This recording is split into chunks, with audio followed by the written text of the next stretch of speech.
Thank you so much for coming back to Sarita Talks. I have one of my favorite people who I've kind of alluded to how I met at this place where we're at right now, the Regional Economic Development and Corporation.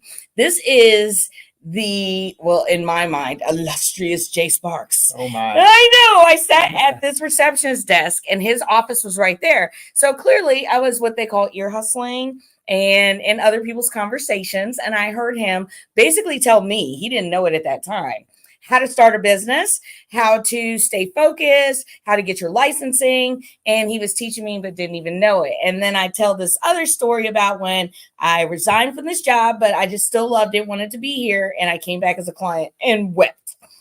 Jay, tell us about the sage wisdom that you imparted to others. Oh goodness. A little bit of it. Oh goodness. I don't know if it was sage wisdom or not. I really enjoyed I just really enjoyed helping people, being a cheerleader.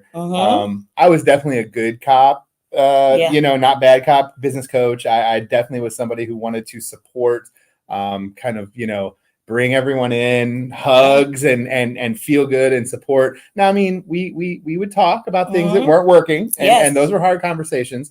But really, I think so much of entrepreneurship is just a grind. And if you don't have some folks, you don't want yes people who are just telling you yes to everything. Yeah. But you want people who can break it down to you in a way that doesn't crush your spirit, because the world does plenty of that. Well, I'm glad you pointed that out, because I always got this feeling that when people came in and talked to Jay, you were sometimes a counselor and a mental health aid in some ways, because people would, sometimes be beat down or be going through what I would call like a business depression. Is that a thing? Sure. Well, tell us about some of the cases of business depression and how they may have came about. Well, I mean, I think so many folks, entrepreneurship can seem real lonely. You're doing it by yourself. Most folks are solopreneurs, and even if you're in a partnership of two people or so, it's still pretty lonely. And I think part of it is just the simple fact that it's not a group activity, and there are places that are 1 Million Cups here in town, Small Business Roundtable at the Chamber, the ACA Club, the B&I groups. There are plenty of places where you can go get a little bit of that. Yeah. But when the rubber hits the road, it's you and your laptop or your phone at the wee hours of the night when you can't sleep, trying to figure out what the next decision, what the next best thing is. And it's just really, it can be a grind. And so I think that's where a lot of it comes from. And so having someone that you can confide in who's been there, I've done that. I've sat up in the wee hours of the night staring at Google results, trying to figure out which one of these is the least likely to get me audited, and I've done it. And so having somebody in that space that can say, look, we've been there, and together we can talk about what these next steps are that can move you away from that feeling. And whether or not it's towards success, I don't know. We don't know. No one knows really, but we can move you away from that feeling, that business depression, as you say. We can move you into a better place so that your decisions are more informed, you're feeling better, you're acting better, and those kinds of things. You know what? And I really feel like that kind of alludes to mentorship. So I really got the feeling when a lot of people came in to see Jay that they were more than just grasping the knowledge that he was so kind to impart in such a beautiful way. They also were trying to emulate those behaviors. And I always try and tell the audience, anyone that's listening, find somebody that's got what you want, hang out with them, and find out. And we also learn from other people's mistakes. But I want to talk about a mutual friend of ours, Evan Foster, because me and Evan kind of jumped out around the same time. And I remember when Evan came in, we kind of saw his idea take off, but there were some other things going on. And just to talk about perseverance and grit, can you give us an example? Because Evan's a great example of perseverance and grit. And he even helped me to start my show that, we don't even have to name any names of somebody you just saw grow and how great that feels. And maybe the stumbling blocks, if any, they encountered. Sure. I mean, I think a lot of it is just, we don't know. I mean, that's so much of what it is. And so when folks come in, they have a feeling about what's around them in the business world. And they feel like they're bumping against things that but you can only bump against the things that you can see. So when you have a limited vision of the landscape and the world of the business, and so I'm thinking one person in particular here that I worked a lot with when I was at the Hub. And you know, when he started out, he was bumping against a lot of things. Yeah. Little did he know that really he was already on top of this amazing mountain, ready to do amazing things. Yeah. He just had to get out of the way and increase his vision of what the I didn't know what I didn't know had to move bigger. Yes. And once you moved bigger and he saw a different world of what he didn't know, but it included the things that he started out with that were blocks for him. Mm-hmm. The world has been his oyster. And I just, yeah. it's so great to see people because so many people get frustrated. You get in that spot and you're so frustrated and you just feel like you can't make any headway, and you can make little successes or little moves. And when you zoom out and you're able to take in and say, oh, these 3 things that are around me that I keep bumping into, they're just small potatoes. They're small fries. Right. And it's now when you get to that bigger view, the problems you see are way bigger problems to deal with. Yes. But at the same time, it means you're having greater success and doing bigger things. Right. Right. And sometimes that inertia is what you need to get going. And so with the perseverance, the grit, but I think it's that vision of again, you don't know what you don't know, and just keep widening that circle and limiting the things you don't know by, like you said, the mentorship. You find those people. And the one thing I'll say about mentors that we have mentioned, I've mentioned several different times in other pieces, don't find a mentor who's already over the hill. And I don't mean that in an age-wise, but don't find one who's already comfortable in their success, because that might be someone you can still learn from, but that person might not have that remembrance of those wee hours, that hard work, the struggle. And so what you want when you find a mentor, and this is why mentors are so hard to find, that are real, honest, true mentors, are those people who are just ahead of you in the process, right? And just they've just crested the same wave you're trying to stand up on your surfboard on. And those are because they can tell you about what's going on right then and there. Wow. So you can find teachers and sage wisdom and guides from, but when you're really looking for that mentor, really look for somebody who's just a year, 18 months, 2 years ahead of you in the process, and really find and get in their wake and use them as a mentor, so that because they're still going to remember that struggle and the hustle and everything that went into that. That makes complete sense to me. Complete sense. Because when I'm around our entrepreneurship community and people that are, they're touching the problem or they're moving away from it slowly, they have the best advice. So yeah, we keep, the people that, have already made it in we always want to have our circle, the circle of excellence. And you got to have success stories to aim for. There you go. But man, that's so poignant. And it reminds me of Bun B. He said, you could be one step away from success and never know it. That's right. That's right. So these stumbling blocks that entrepreneurs encounter, what are I know finances is a big one. Sure. It's always, money always plays into it, but so mindset. What would be some mindset advice? Like, how do you steel your mind that I'm going to make this? I'm going to make it. I'm going to make it. I mean, the biggest mindset piece that I could ever say, and I know when you were ear hustling back in the day, I know you would hear me. Yes. But start small, fail faster. You're going to make mistakes. We're all going to make mistakes. Nobody's entrepreneurial journey is going to be perfect. Right. And so it's better to make the mistake with 10 followers than 100. Yeah. Or with 100 than 1,000, or with 1,000 than 10,000, right? At each step of the way, make the mistakes faster. Right. Get out and do. Entrepreneurship is an action verb. Like you've got to do it in order to be doing it. You can't. Right. You can sit around and think about an entrepreneurial goal or a potential company or an idea, and you can have notebooks and you can overthink it all day long. But until you're out doing it, you're not really doing it. And but when you do it, you're going to make mistakes. And that's one of the things that holds people back, is because well, if I can overthink it a little more, I'm not going to make this mistake. And then if I overthink a little more, I'm not going to make that mistake. But then what you're going to find is you waited 2 or 3 years, and then when you finally do it, you're still going to make a different mistake right out of the gate. Right. So you might as well just go ahead and make those mistakes And that's part of the mindset, is knowing that it's not a value reflection on you. It's not even really a value reflection on your business or your business idea. You're going to make mistakes. So just pick yourself up, dust yourself off, and say, it's only a failure if you didn't learn from it. Mistake you're going to take, and you're going to learn from it, and you're going to move on to the next thing. Then it's only a failure if you say, well, that's it. That was awful, and I'm done, and whatever. But you take that, you learn, and you move on to the next thing. And to me, that's the biggest piece of the mindset, is just because everybody, I mean, we see it now. You look at the socials for any large scale company, their PR department apologizing for this and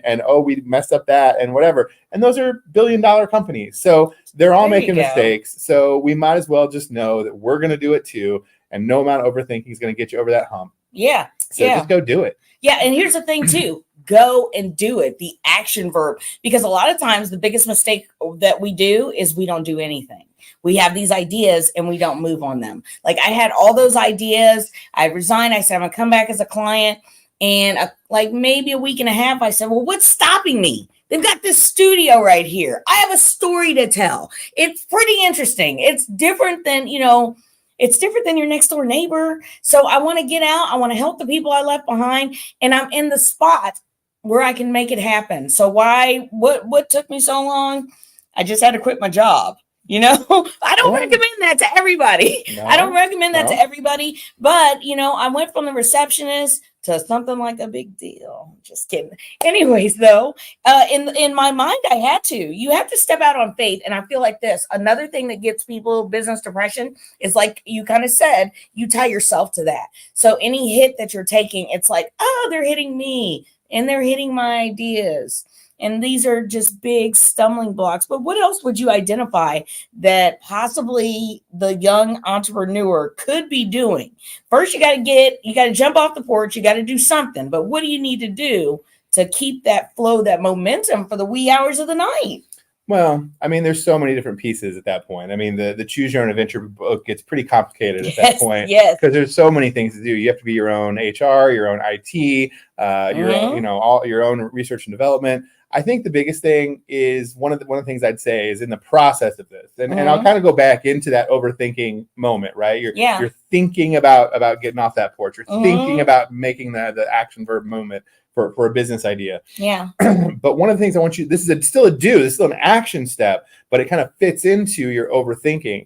If you're overthinking by yourself, and you might have this idea, and you tell your best friend about your idea. Okay. What's your best friend going to say? Your best friend's going to say, they're probably going to support you. That's so good. Yeah, they're going to support you. Or you make, hopefully, you make really good chili, and everyone tells you, oh, you should just bottle that up and can it and sell that. That's great chili. Like everybody should have that chili. That's your friends and family, right? Right. You got to go out and get beyond that level and do a little market research. That's the one. That's the first do that you can do while you're still in that, because some people are real comfortable in that overthinking mode.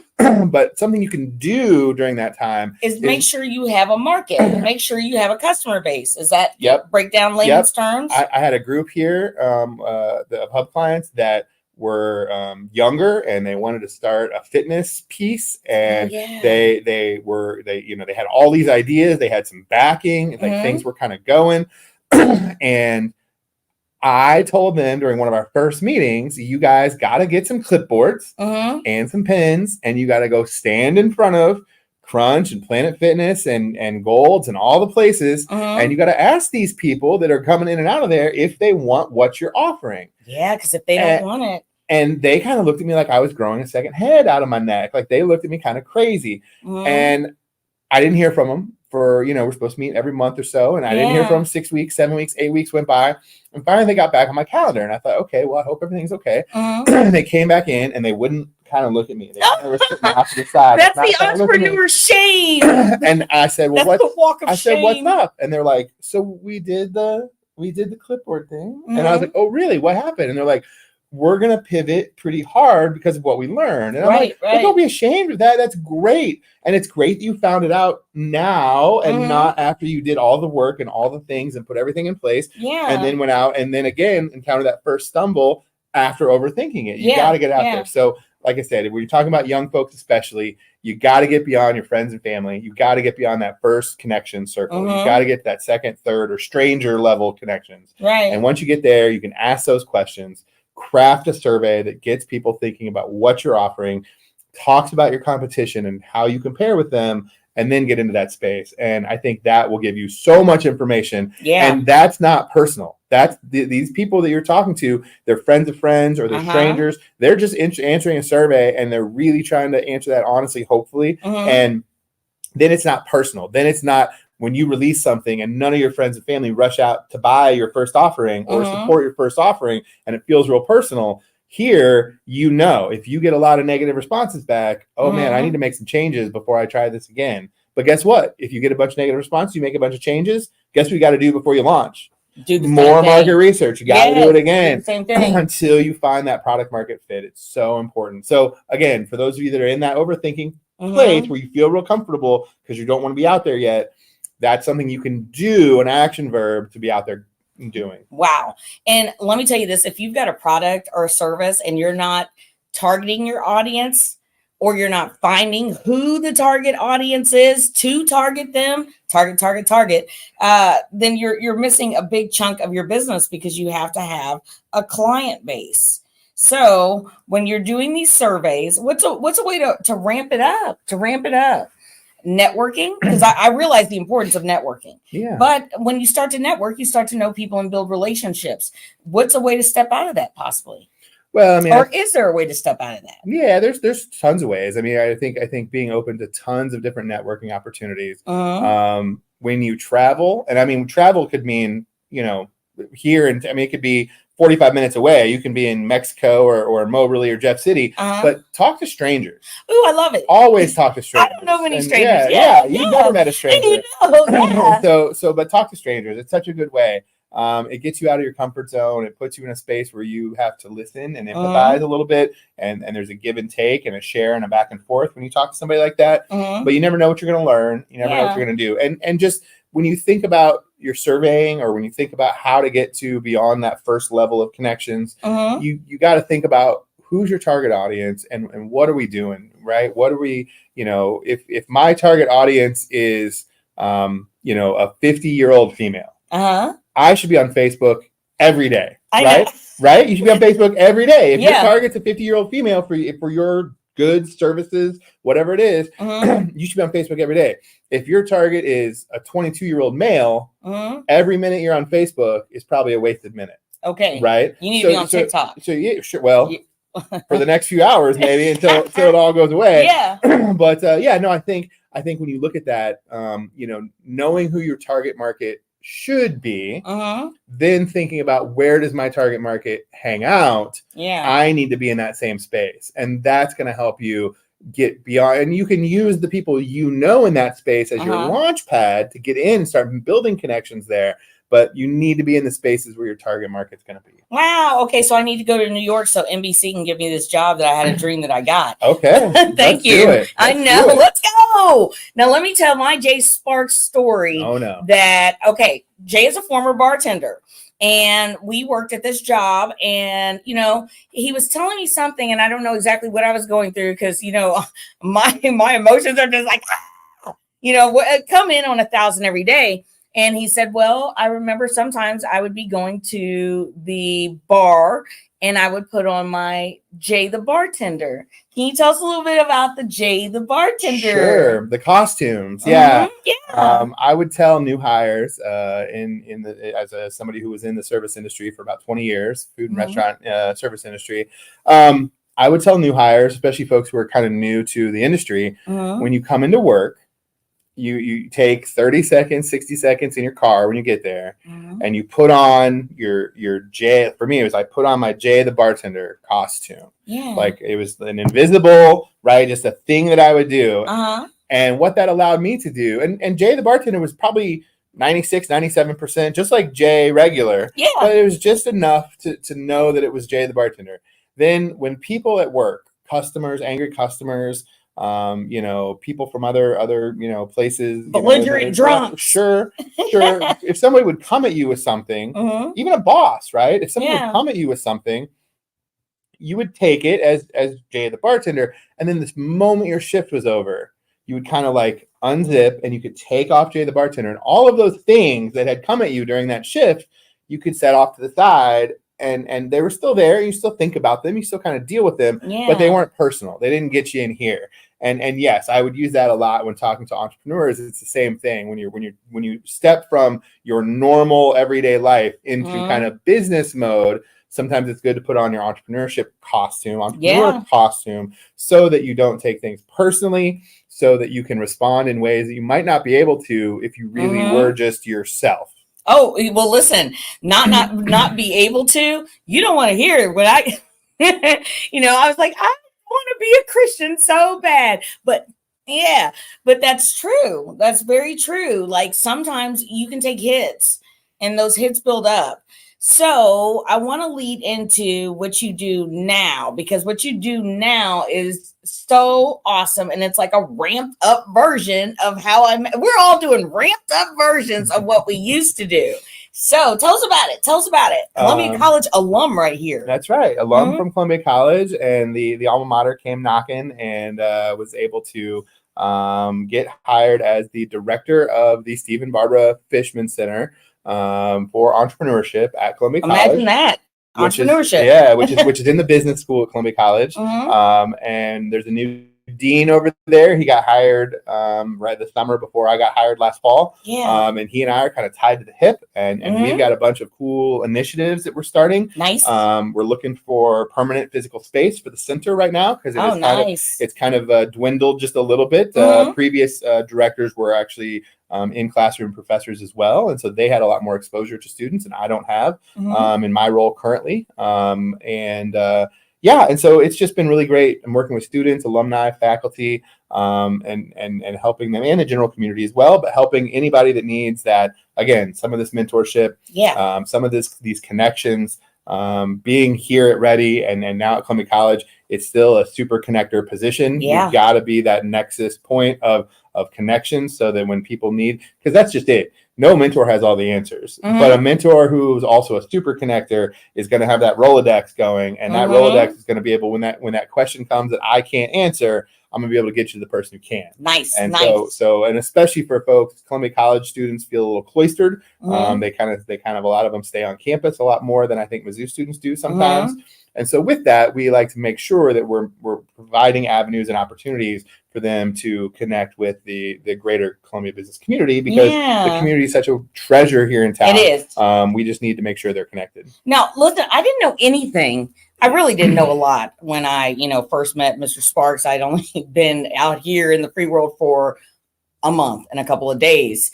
So what I wanted to talk about is incubators, because a lot of people, I don't feel like, know the business incubator and how powerful it can be. Can you share a little bit about that? Teach us from start to finish. Yeah, I mean, I think there's different tiers for that. I mean, you've got something as simple as a co-working space, and a co-working space looks like a shared space. Sometimes you'll go in and you won't have your own space. You just use a desk for the day, and when you come back the next day, you might be using a different desk or whatever. And then as you move kind of from a co-working space to sometimes a more permanent co-working space, will have spaces that people can have that your own. So your desk. So if you leave papers there, or you leave your something there, phone charger there, it'll be there next time you come in, and you can kind of have a permanent space that you connect with.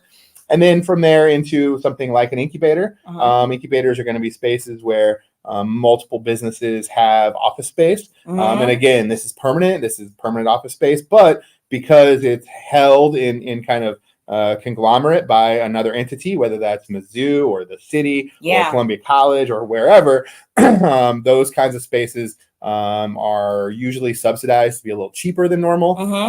And so because of the shared communal space, while you have your own offices, you do kind of pay that reduced price. But a lot of times incubators will offer voicemail or secretarial services, things like that, that can really help promote your business in a professional manner. All the way up to like accelerators, and accelerators kind of there is a set definition for that, but accelerators are more you're kind of cloistered. You're going off on your own and getting an intense course of study and whatever it is you're working on, from leading experts in fields. And a lot of accelerators, you're going to hear it with a tech accelerator. But there's accelerators for other kinds of businesses too. And so, there's a whole spectrum there, but that shared space is so important. From the co-working space all the way to the accelerator, it's where like-minded people gather and congregate. And when you get like-minded people together, and here's the thing though, I think you probably heard me say this a bunch too, I could put 4, virtual marketers together in a room at a table, and we could film the conversation. And I'm sure it would be enlightening to other virtual marketers, right? And they would have a conversation that is guided by the memes and the normalcy of what's current in virtual marketing right now. But when you put the virtual marketer with the justice involved person, with the cosmetologist, with the tech, high tech growth tech hardware person, the conversation is going to look a lot different. And I think personally, in my humble opinion, a lot more valuable. Me too. I think it's a lot more valuable. And so getting in those spaces, I think really, really makes a huge difference. So it really does. And here's another thing too. I was thinking about a retail incubator. If you have a product, if you can get in a space like that, people need to realize that there are opportunities. You just got to do a little bit of investigation. A lot of people don't utilize the services that we have here because they just don't know. So that business mindset, if I can just kind of throw my own little take in here, is don't give up. Start somewhere, learn from other people's mistakes, get underneath, for lack of a better word, the people that have done it already but aren't so far away that they can't get it. Now drop some knowledge on us and we're going to wrap it up. Oh man, I don't know about dropping any in knowledge. Like I said, I think Columbia has an embarrassingly large amount of resources. It does. That you just, if you can't tap into the community here, you're just behind everywhere. And we've had people. The other person that was in here when I got here today, I just had a conversation with her. And she talked about how she's been back and forth traveling a bunch of places because of some family stuff, and nowhere that she's been has felt like that had as many resources as Columbia has. Oh, absolutely. And so when you're here and you're working so hard and you've got that, whether it's that solo depression, you feel like you're in your own space, you don't know what you don't know, Columbia is the place where you can make that connection and you can get out of that space and get into a better headspace by making those connections and growing that mindset. Yeah, absolutely. We want to give shouts out to Carl Mack, Brother Jay. And I also just want to thank everybody who's listening. And if you take anything away from it, learn something, get out and find the knowledge that you need. I just happen to be in the spot where there was all knowledge around me, but you've got to put yourself in the places and spaces. I want to thank you so much, Jay Sparks. Jay Sparks. Before we go, let me just tell you, Jay moved around the corner in a natural progression, and now he's up the street. There was a bar on the corner. This is the man. This was the bartender. He came here, rocked it like a hurricane, and now everything's cyclical back at Columbia College. Thanks for tuning in. I hope you learned something. Sarita Talks. Come back. Bye.